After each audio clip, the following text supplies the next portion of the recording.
Wow, so I guess it's been an entire year already since the last video, almost 2 years in a few months. I've picked up and dropped some projects, I even tried to go back to Truth and Inference, but I ultimately came back here to Call of the Abyss. I don't want to waste too much of your time with intros, but I do need to add that I have changed my opinions on some of my assertions from the first video, so if you're watching this and asking yourself, but what about this or that from the other video, don't worry, I'll have explained myself by the end. And if you're watching this and haven't seen my first Call of the Abyss video, it isn't entirely necessary to understand this one, but I would recommend you do watch it, because there may be some stuff you won't understand, especially once we reach the theory section. So yeah, let's stop wasting time, and just get right into it.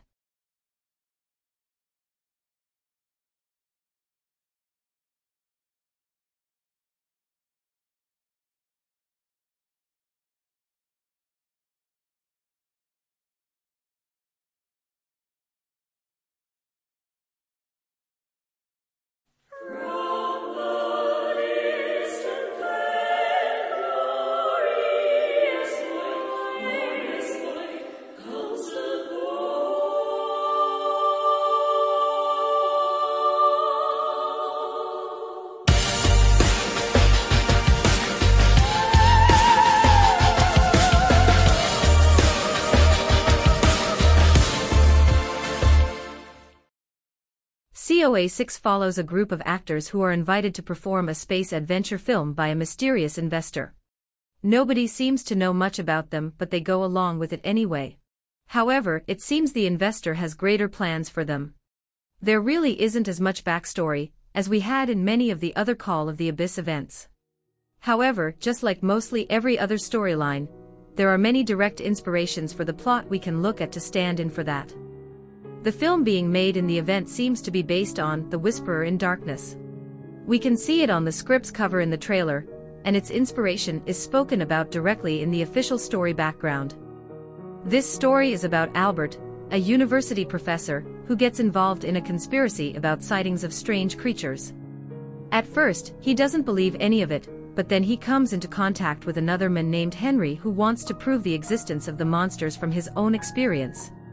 Through an exchange of letters, we learn that human government agents had been interacting with the monsters and worshipping the being known as Nyarlathotep. It is also noted that this being will try to take on the appearance of a human and hide among normal people. Eventually Henry's letters are found out, and he claims to end up fighting and killing some of the government agents and even a few of the monsters. But there's a sudden shift after Henry claims to have met them in person, and that they taught him many things he could never imagine. Albert is then asked to visit Henry in person at his farm. Albert finds Henry in a horrible condition, and always sitting in the darkness. Henry tells Albert how the aliens have the ability to take out a person's brain and store them in canisters to be able to travel through space. Henry explains how he wants to undergo this procedure, and tries to convince Albert to join him, and that they will go to visit Yuggoth on the planet Pluto. As he slept, Albert heard many peculiar voices from downstairs. After going to investigate, he finds the severed face and hands of Henry. I'm trying to keep it to the key details because not all of it is super important, but there are numerous things directly pulled from this story. Of course, the most obvious should be the mention of Yuggoth and Pluto.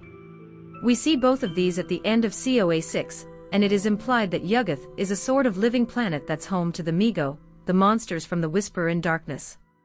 The Migo are described to be a race of fungoid, crustacean-like aliens that are about the size of humans, and I believe these are supposed to be a mysterious crowd that watches the performances, but they mostly seem to be made of tentacles with eyes.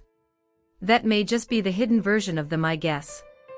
Also, the event pet with a similar appearance to Yuggoth, accurately named the Mini Yuggoth, is assumed to be a part of the set. Remember that the script they're filming is also based on Yuggoth as well. However, looking at it reminds people of that dreadful gaze from the audience, which further seems to support this idea. The binary stars monologue in the trailer seems to be directly speaking about Nyarlathotep.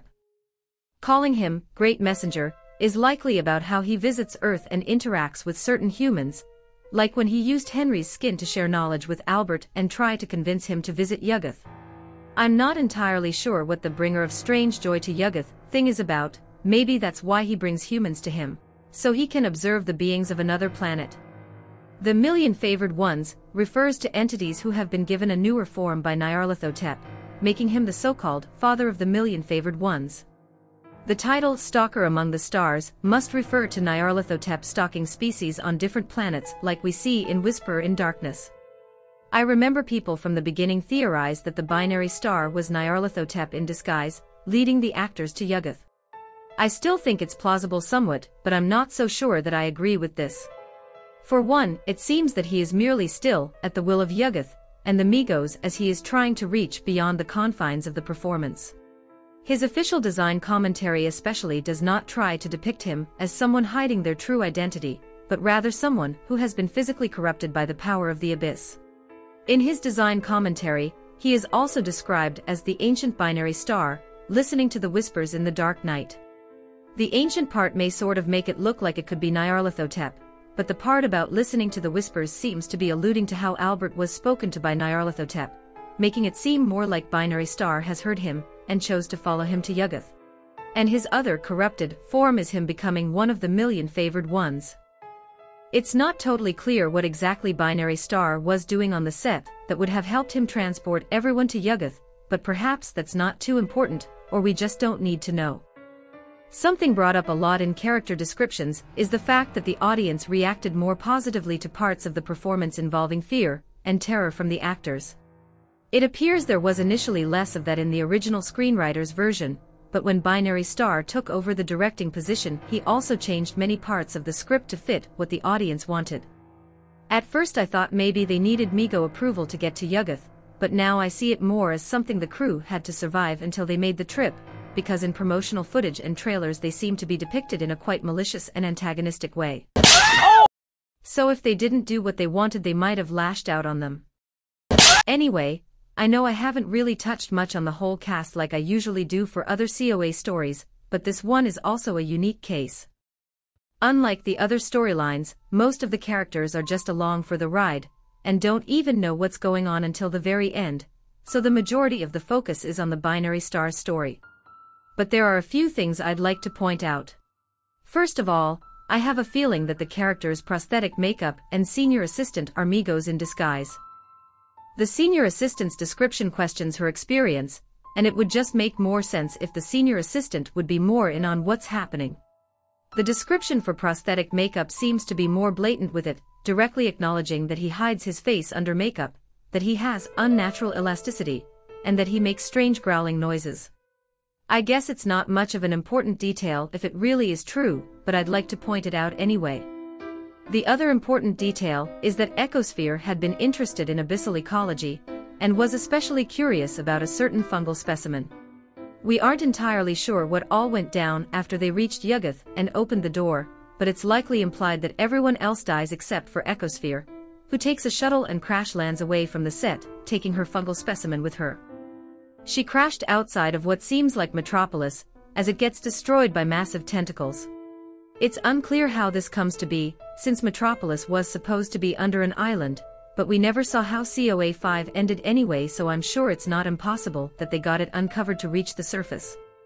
And if you're wondering, I'm not sure if this says anything about the ending of COA 5, but it just might imply that they won in the end against Eternal Aura, given the lack of abyssal energy and visible neon lights in the city.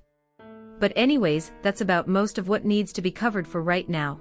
It's time to move on to the latest of the COA events.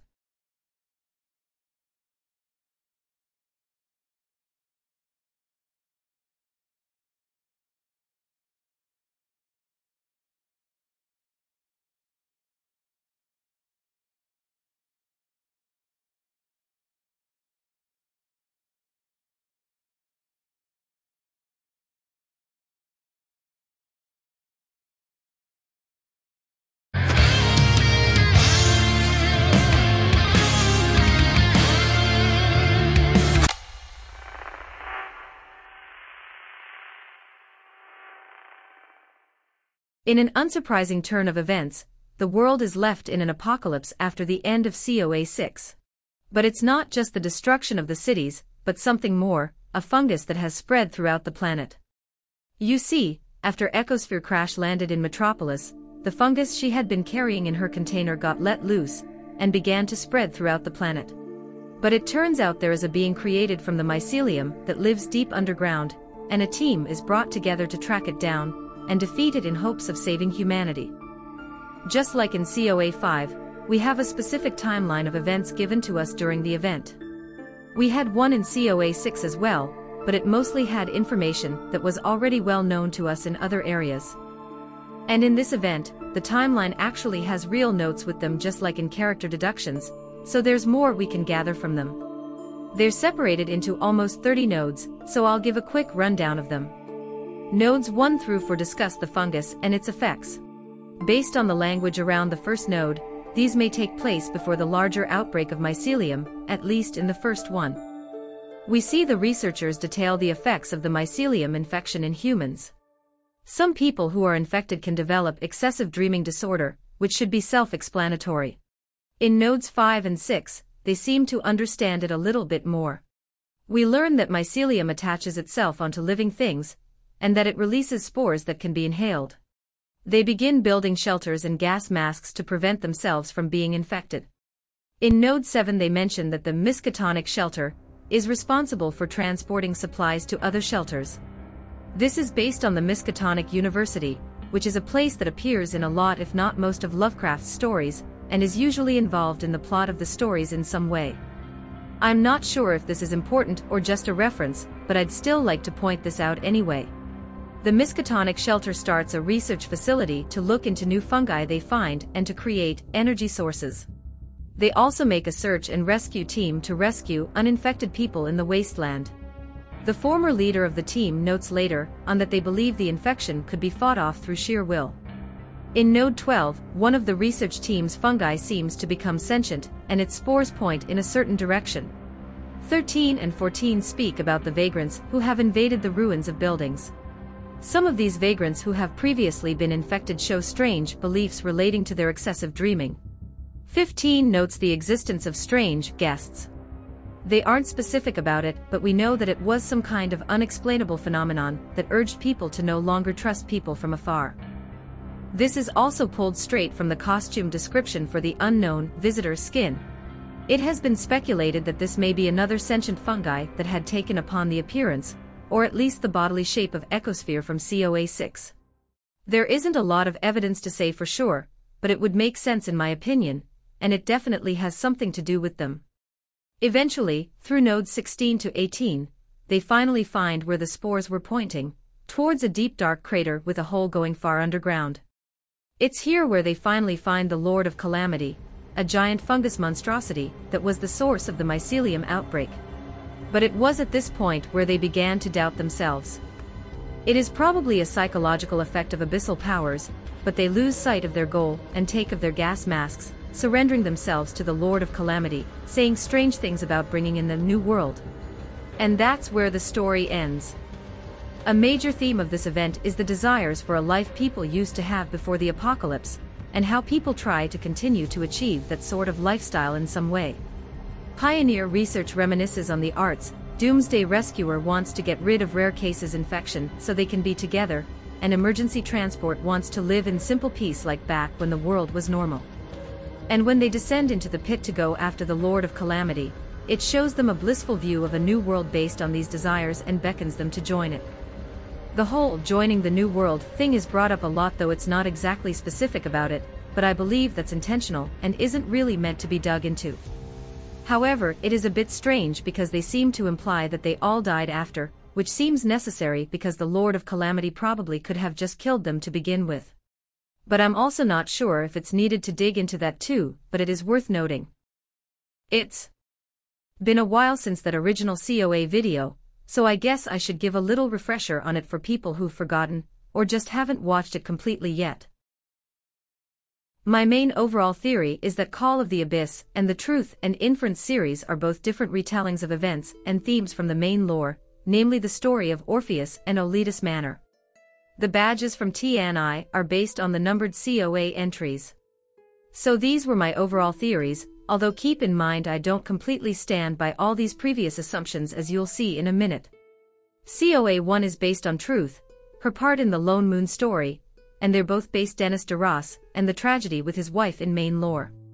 COA 2 is based on Inference, the origins of his feud with DM, and is connected to the events leading up to the death of Dennis with the attack on the manor.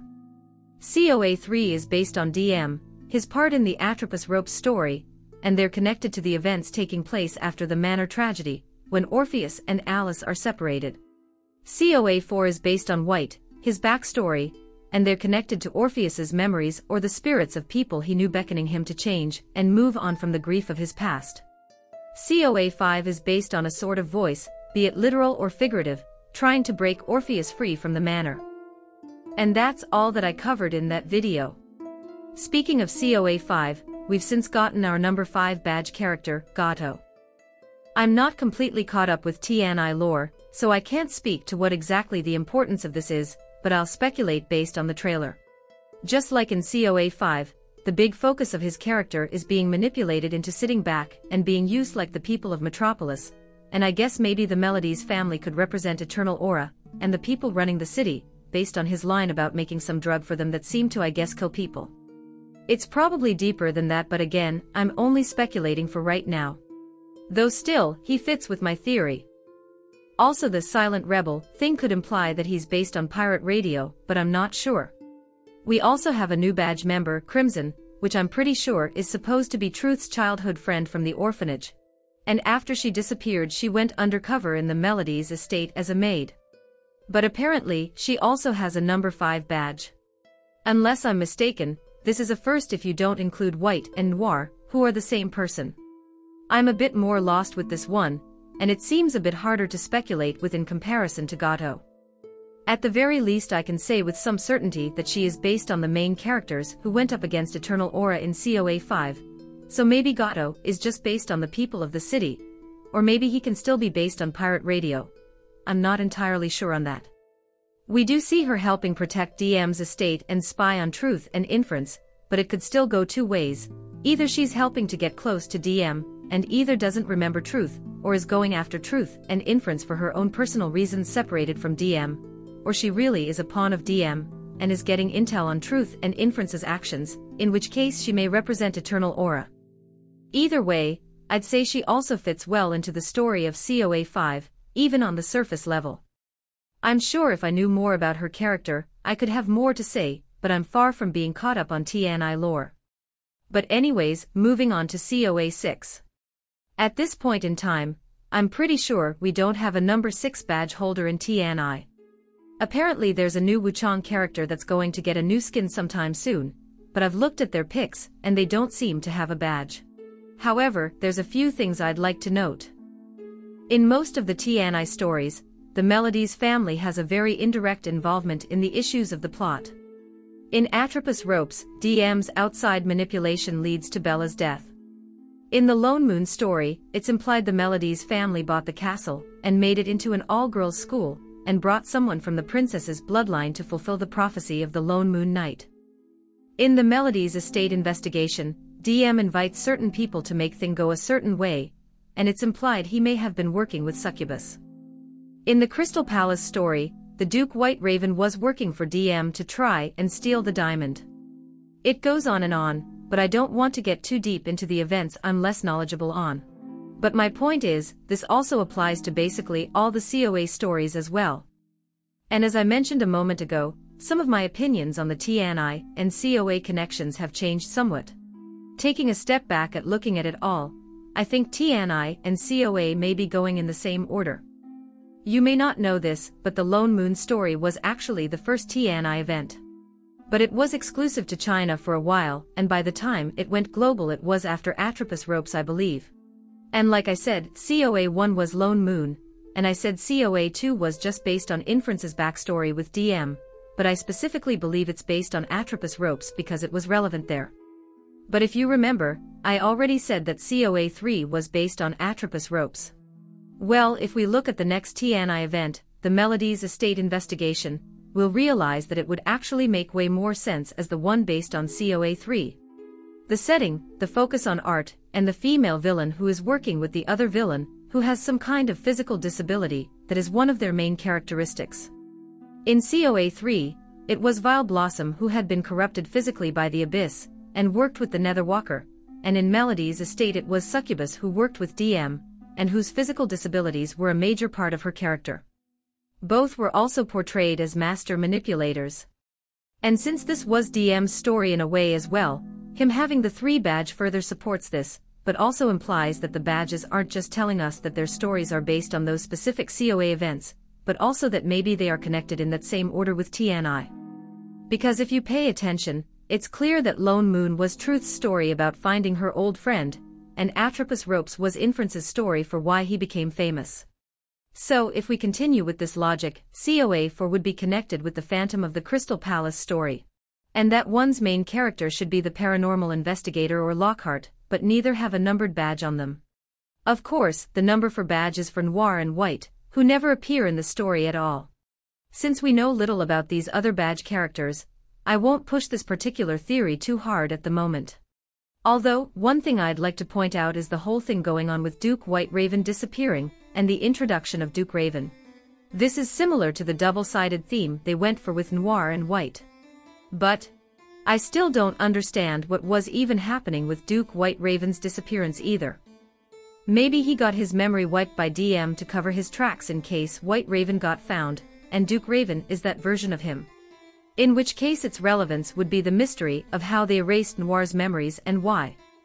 But again, I don't have enough evidence to substantiate this theory completely. In fact, I would have just skipped this whole part if it weren't for the fact that the Crystal Palace themes match perfectly with those of COA4. A group of people who at first don't seem to get along, but in reality have a shared interest based around their own hopes and dreams, and they have pushback against a very aggressive character that saps the soul out of those dreams, who disappears after the conflict is resolved. In Crystal Palace it's more obvious because we literally see it happen after the resolution, but in COA4 we don't see it firsthand. It's in the song Overdrive where it's stated that by winning the race, they'll send him away, in reference to the Molten Hound, implying it would finally be destroyed and be unable to hurt others, just like what happens with Duke White Raven. And I consider that reason enough to see the connection, and if we learn more about White and Noir I'm sure it'll fit more into place. From here on though, I'm not completely familiar with all the other events, so I had to go read over the rest of the ones I'm covering again. And for those who aren't familiar with the T&I stories I'm sorry, but I don't have time in this video to summarize them all, you'll just have to follow along I guess. The way that they portray the people's obsession with Belostian as a popular tourist destination matches up with the way the citizens of Metropolis acted. Not to mention, the main draw for both these destinations are tied directly to their darker secrets hidden beneath. In Belostian, it's the flowers that are tied directly to the conflict, and in COA5 it's the lights and abyssal-fueled technologies that are used to suck the life force out of the citizens. And both have a centerpiece character that represents both the location itself and its darker secrets, those of course being Rosemary and Eternal Aura. In Zenaida's story, Binary Star is represented by Pastor, and his decision to destroy or help the world. And the Necromancer represents Yugatha's temptation in COA6. Not as much to say about this one, it felt somewhat straightforward. The Oceanus story is also not too complicated to piece together. The focus on the previous voyage of 25 years before matches up with the focus on the world before the apocalypse. The voyage to reach Oceanus also matches with the road trip taken in COA to reach the heart of the mycelium outbreak. And the sea monster people claim to have seen, and Oceanus itself represent the Lord of Calamity, and its effect on those seeking it out. The benefactor also seems to take on the same role that Pioneer Research had in COA7. There is still another truth and inference event after this, but even though there may be some things to note, I don't want to speculate on it yet because there isn't a corresponding COA to go with it just yet. So I'll go ahead and move on to what we're really here for, the connections to the main lore. So to begin, I want to reconsider some of my previous thoughts from the other video. Originally, I speculated that COA5 had to do with old Orpheus and the villain spirit fighting over new Orpheus's soul. First of all, I'm beginning to believe less and less in the idea of these 3 being separate literal spirits. I think they're just different parts of his consciousness that sort of come in and out because of his memory getting messed with so much, but they're all him. This is something I'll get to in a second, but what does COA5 mean then? Well, after looking at the badge characters, Gato and Crimson, I believe it gives us a good idea of where it should fall on the main lore timeline. If you just look at Crimson for a minute, it becomes pretty obvious that she must represent adult Alice. The focus on going undercover, their optimistic attitudes when it comes to reaching their goals. Heck, even their theme songs are a bit similar. Her backstory about being separated from truth at the orphanage could be symbolic of the way that she loses her memories as a child. And Gato, I believe, fits well for Orpheus when he goes back to the manor. He is being drawn in, and part of him wants to stop what's happening, but he can only do so much from the outside, so he makes himself play along with the games. And side tangent before I continue, but I know I said that's where Orpheus was in COA 4, but I've changed my mind on that too. I believe that the timeline is set up in a specific way. The first 3 COA tales are backstory for main lore. COA 4 is basically a showcase of the main conflict, and what it represents overall rather than as a specific event, and the COAs after that are when the story really starts, when Orpheus returns to the manor. Just wanna point that out real quick. So anyway, noting the significance of Crimson and Gato, I believe this is perhaps a little later on in Alice's journey in main lore, when she finally remembers Orpheus as her childhood friend. Just like Pirate Radio in COA 5, she wants to move on from the pain, but also wants closure and to protect others from being harmed by whatever's behind the wrongdoings of the manor. And also like him, she decides to stay and do everything she can to save Orpheus, just like Pirate Radio does with the people of Metropolis. And all of this leads up to after Frederick leaves the manor and is replaced with Norton, then they all have the game together, and that leads right into what happens in the next COA. I believe that COA 6 is about the 3 short films released a while back during, I believe it was time of reunion, but more specifically to Capo. This is the point where Orpheus has begun to reach his limit with everything he's gone through in the manor, and just like Binary Star, there's a part of him deep inside that wants to break free, and embrace the insanity and the chaos. And when he finally decides to break through his reflection and kill Norton, that's when that version of him biting deep inside is able to break free. But again, I believe this aspect is purely metaphor at the moment. I believe that COA 7 could either be right at that breaking point, when he kills Norton, or it follows everything that happens after that game, somewhere between when he's fully given in, and when he eventually breaks free after getting amnesia later on. So where do they go next? Well, I think the next event is going to cover everything that leads up to Orpheus breaking free, when he gets amnesia to escape the manor, and I assume it will be in the perspective of Alice. It just so happens that the corresponding truth and inference event for COA 8 is also a truth solo story, so keep that in mind. Well, I think that's it. There were some things here and there I decided not to include for time, but I think I got all my points across. I don't have any plans for other videos at the moment, but I might make a post asking for recommendations, so if you want me to cover something you can tell me. I'm also considering doing some shorts again to cover minor parts of the lore. That way it'll be easier to make more content without getting burnt out as much. But anyway, I don't have much else to say. Thanks for watching, and hopefully you'll see me again soon.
Now I am become death, the destroyer of worlds.